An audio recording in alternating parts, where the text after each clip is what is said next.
Well, if you are a follower of Jesus, the Bible has instructed us that we are to imitate him or to be like him. We're on this journey together. In doing so, in one of our theme verses is Philippians 2:5. It says, "In your lives you must think and act like Christ Jesus." Well, one of the ways that we are to be like him is to imitate the methods in which he accomplished things in his ministry, in his time on earth, and the way that he modeled things. And last week we looked at the method of seeking and finding the lost. And so this week, or today, we're going to be looking at another one of Jesus' methods. You can write this down. Jesus' method, choosing to love. Choosing to love. Now, when it comes to loving people, there are some people it's easy to love. It's easy to love. You know, even though it's challenging being Mother's Day, you know this very well, moms, that you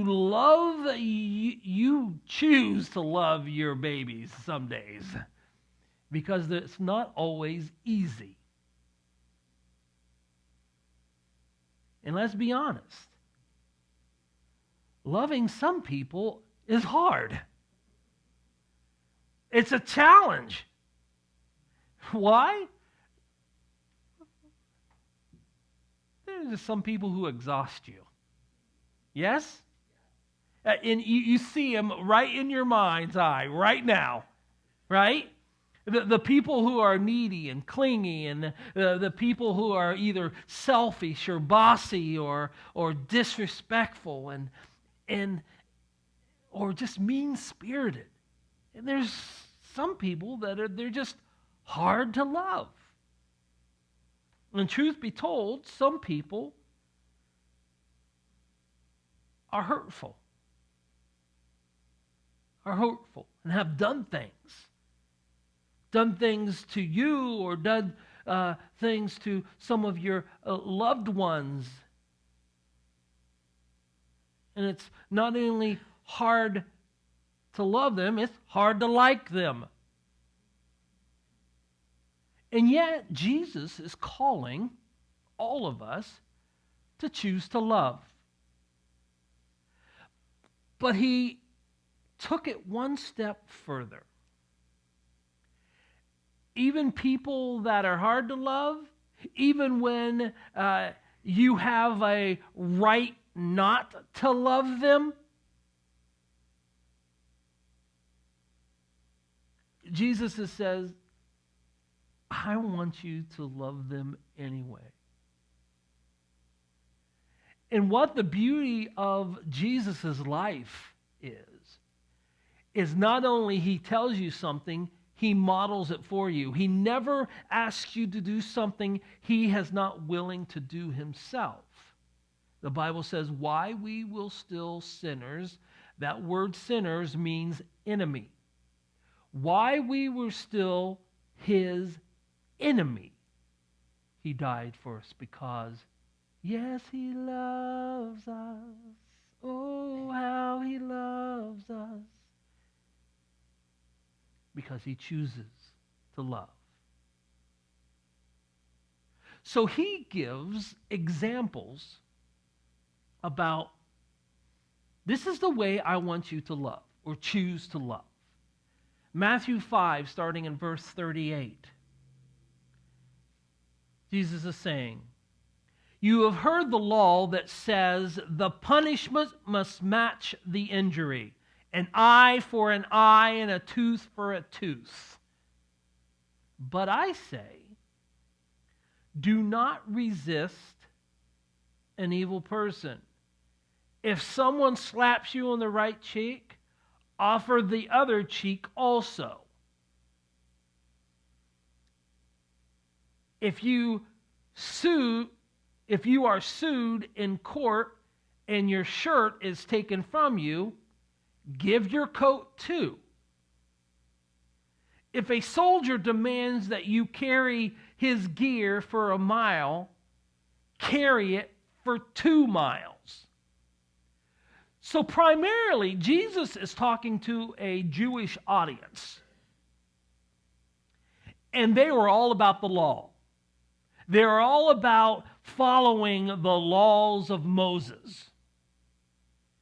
And so it says, an eye for an eye, a tooth for a tooth. So basically, what you do to me, I can do to you, and I'm justified in doing it. And so Jesus comes along and he says, yes, by law you have a right, but I want you to choose to love them in that you forgive them. I want you, if they offend you, you don't get revenge, even though you might have a right to it. I want you to be a person of peace. Then, what was really interesting, by law, at that time, Rome had their foot on the nation of Israel. They were occupiers of that territory. They hated the Romans in some of the laws that they had. One of the laws is, at any time, a Roman soldier could come up to you and say, drop whatever you're doing and pick up my stuff. And by law, you had to do it, no matter how heavy, no matter what you were doing. You had to drop everything, pick it up, and by law, you had to carry it for at least a mile. So Jesus comes along and says, yes, that's right. Yeah, you have to do that.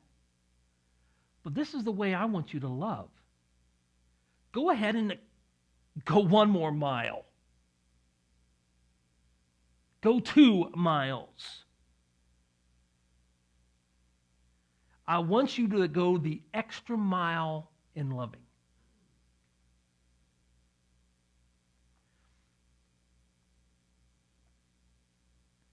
Then he goes on to say in verse 43, you have heard the law that says, love your neighbor and hate your enemy. But I say, love your enemies. Pray for those who persecute you. Pause. Have you found it that sometimes that you're praying about people instead of praying for people? Well, he's saying, hey, I want you to love them to the point where it turns from praying about them to praying for them. He goes on to say in verse 44, but I say love your enemies, pray for those who persecute you. Verse 45, in that way you will be acting as true children of your Father in heaven. In other words, you're imitating him. You'll like him. Why we will still sinners, enemies of God. For he gives his sunlight to both the evil and the good, and sends the rain to the just and the unjust alike. If you love only those who love you, what reward is there for that? Even corrupt tax collectors do that. And if you are kind only to your friends, how are you any different from anyone else? Even pagans that do that. See, what Jesus wants us to love like is with this extra mile type of love. You're like, man, that sure sounds nice.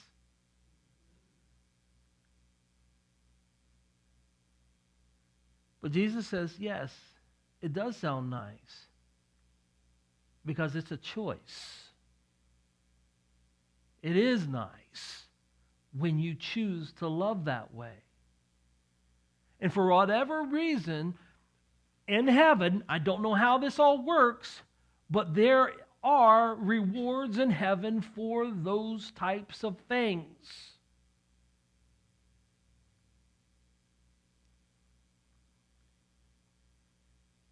Love is a choice. It's not just emotionals or words that we say. Jesus says, if you love me, you'll keep my commandments. So we demonstrate our love by choosing to obey regardless how we feel. Because there are some days, some of those kids on those buses, I don't really like, let alone love, and I have to choose to love them. And my strong sinful nature has its appetites. And one of those appetites is being justified in the way that I feel.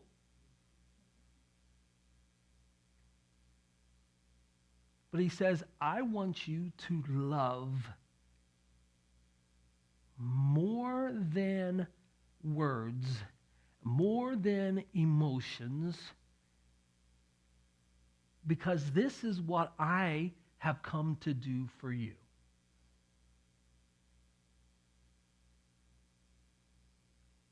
I want to show you and demonstrate to you that love, and you can write this down, love is an action. Love is an action. You can say all day long, you love me, but until you show me. 1 John 3:18 says this, dear children, let's not merely say that we love each other. Let us show the truth by what? Our actions, by the things you do. There's a Christian group back in the day that wrote a song called Love is a Verb. In the NIV, the word love appears 574 times. When looking at all the way God has called us to grow in our faith, love in action is right up there with not only knowing Him, believing in Him, and following Him. It's right in that company. In fact, there says three things, Paul writes, three things remains, faith, hope, and love. And the greatest are these is love. Love is an action. Love that Jesus is calling us to is an action of choice. Now notice that God doesn't say, or just doesn't say, I love you, but He chose to demonstrate it by sending His Son to die for us while we were still at our worst, His enemy. In doing so, we get a true, vivid picture about what love's all about. A book called Knowing and Doing Gap, The Knowing and Doing Gap by Jeffrey Pfeiffer and Robert Sutton.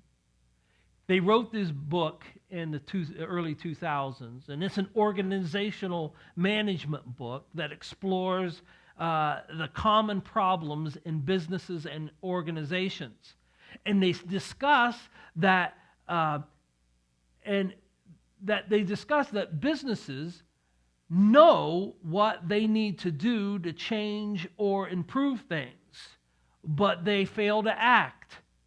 And the authors note that one of the main barriers of turning knowledge into action is the tendency to assume that talking about something is equivalent to actually doing it. And I think the same can be said about love in a Christian's life. We could talk about it all day long. And we could talk about it all the time. And talk can easily be substituted for action. In the famous love passage, 1 Corinthians 13, I think it really breaks down and helps us show about what love in action is all about. You see, when Paul wrote this chapter, he wasn't thinking of romance and weddings, because 1 Corinthians 13 is often quoted in weddings. Some use them as their vows.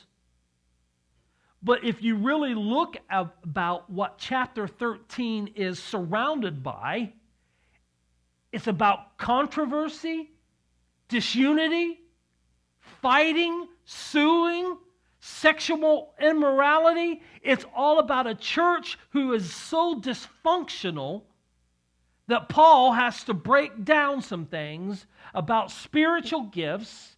And no one gift is bigger, better than other. It's all of these things, and then right in the center, he plugs in 1 Corinthians 13.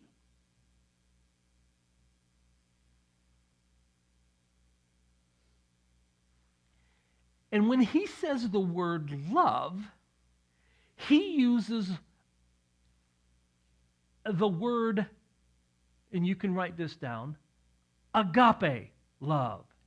It is a supernatural love, meaning it doesn't come from you. It's something that you plug into. It's something that you walk in, get from. And the definition that I have written down there is the highest form of love, charity, and the love of God for human beings and of human beings for God. It is a selfless and unconditional love. It's the kind of love Jesus modeled and he wants us to imitate. So when Jesus says in John 13, right before he goes to the cross, a new command I give you, agape one another. As I have agaped you, so you must agape one another. Love. It's a commandment that he gave that the world had never seen before. Even goes beyond the Shema. Love the Lord your God with all your heart, soul, mind, and strength. And love your neighbor as yourself. This was a identity type of love, where he's creating a group of people who are known because of love. You see, skin color did not matter. Politics did not matter. Social economics did not matter. What mattered was how they loved. That was the measurement of success, if you will, for being a follower of Jesus. How did you love? Because you will be identified by your unity, by the way that you love each other. John Stott writes, love is the willingness to surrender that which has value in our lives to enrich the life of another. Agape love has little to do with emotion and a lot of doing with choosing to do it with action. If love was a license plate, it would read, "You before me. You before me." That's agape love. So let's look at 1 Corinthians 13, what Paul writes to the church of Corinth about what love is. He says, "Love is patient and kind. Love is not jealous or boastful or proud or rude. It does not demand its own way. It is not irritable or keeps no record of being wronged. It does not rejoice about injustice or rejoices whenever the truth wins out, but rejoices whenever the truth wins out. Love never gives up, never loses faith, is always hopeful, and endures through every circumstance." So Paul writes less about what love is and more about what love does. Choosing to put love into action. So he writes, love is patient. So let's go through these quickly. Love is patient. The word basically means someone who is able to avenge himself, yet refrains to do so. It carries the idea of perseverance, of hanging in and waiting for God to do something on your behalf. Love is kind. The meaning to show oneself useful with compassion. Love volunteers to help others when they are in need. After describing what love does, then he just goes in and starts making a list about what love does not do. He says love does not envy. Instead of wishing I had what you have, loving means to celebrate what God has blessed you with without being jealous about it. Love does not boast. The word literally means windbag bragger. Somebody who just has to toot their own horn, if you will. It says love doesn't do that. The fruit of love does not brag about what I have or what I've done. Paul writes, love is not proud. In other words, it doesn't puff up. It's not puffed up. As my mom would say, you're getting too big for your britches. Pride has no place in a believer's life because everything we have is because of grace. Salvation was not done because of my efforts. Everything that I have for eternity, as Jared was talking about, everything that I have was because of grace and love. If you think you are always right and need to have the last word, then you're not acting in love. Then it says love is not rude. The Greek word means that love does not behave in an ugly, indecent, obscene manner. In other words, it doesn't purposely offend.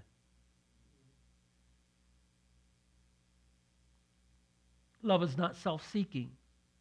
This is a polar opposite of what agape love is. True love does not seek to build oneself up, but rather to bless and to build others up. Jesus says, I have come to serve, not to be served, right? You before me. Then Paul writes, love is not easily angered. Now, a person who is under the canopy of love is not prone to violent bursts of anger. The Phillips paraphrase puts it this way: love is not touchy. Have you ever met those people? They're just a hair trigger.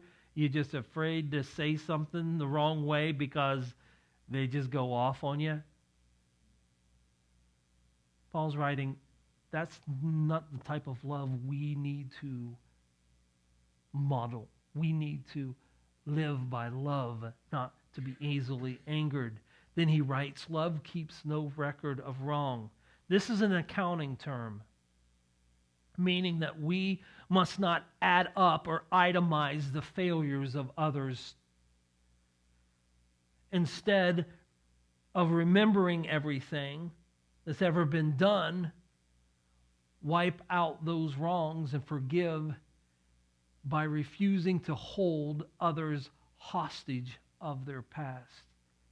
You see, one of the biggest traps the devil puts people in when it comes to unforgiveness and revenge is that they feel that the other person is being punished because you're not forgiving them, or they are indebted to you, when all the time you're the one that is chained and behind the bars, imprisoned in the unforgiveness. Paul writes, love does not rejoice about injustice, but rejoices when truth wins out. Another way of putting it, love does not delight in evil.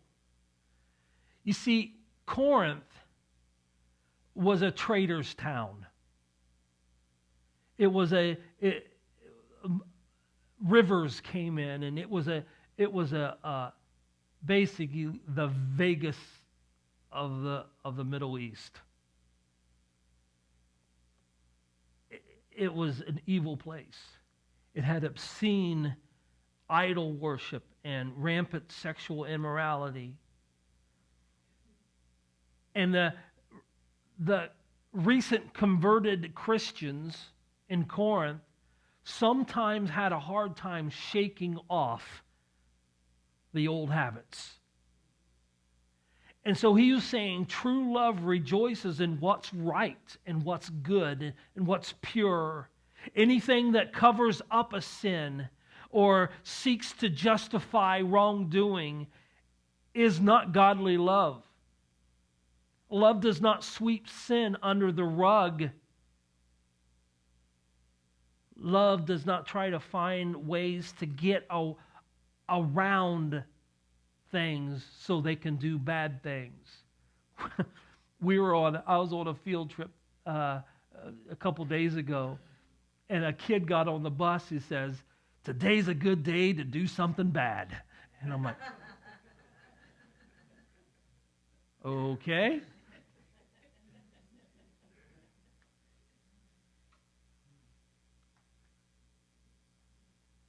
Paul's writing, love does not have anything to hide. It rejoices in truth.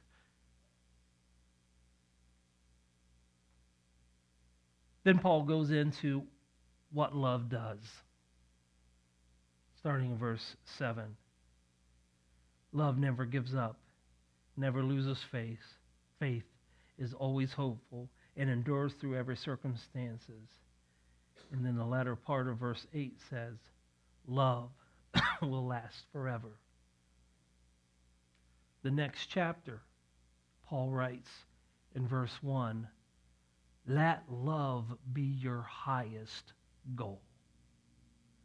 Let love be your highest goal. In other words, we can't just be passive about love. We can't just say something and just no actions with it. It's something that we must choose to pursue and put into action, because love is an action of choice. And that was the method Jesus used to love. I want to close this morning by reading 1 Corinthians 13 again, but substituting the word love with Jesus. Because Jesus says, when you see the Father, you see me. And the Bible says God is love. So Jesus is patient. Jesus is kind. He does not envy. He does not boast. Jesus is not proud. He does not dishonor others. Jesus is not self-seeking. He is not easily angered. Jesus keeps no record of wrong. Jesus does not delight in evil, but rejoices with the truth. Jesus always protects, always trusts, always hopes, always perseveres. Jesus never fails.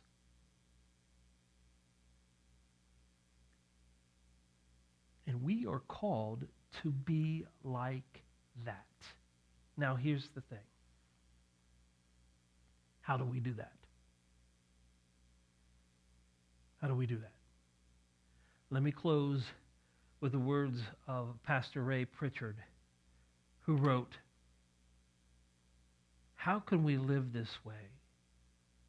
How can we truly love without envy, without a quick temper, without seeking our own interests, and without thinking evil of others?" The answer is, we can't. In ourselves, we have no power to live this way. That's why it doesn't work to say, let's give it an old college try and really go out there and love everyone we meet. We will never talk ourselves into loving like this.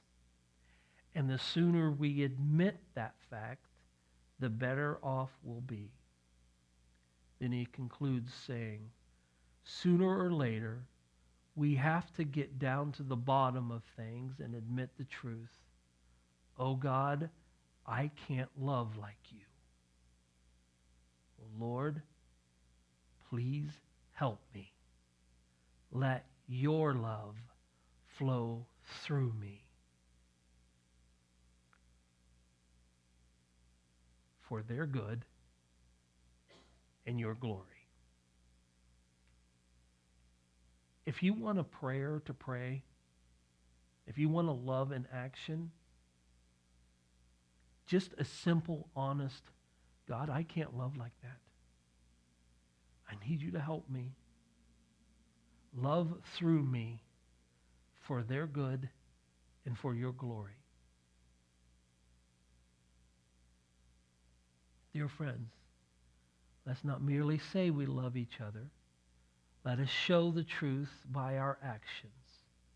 Our actions will show that we belong to the truth. So we will be confident when we stand before God.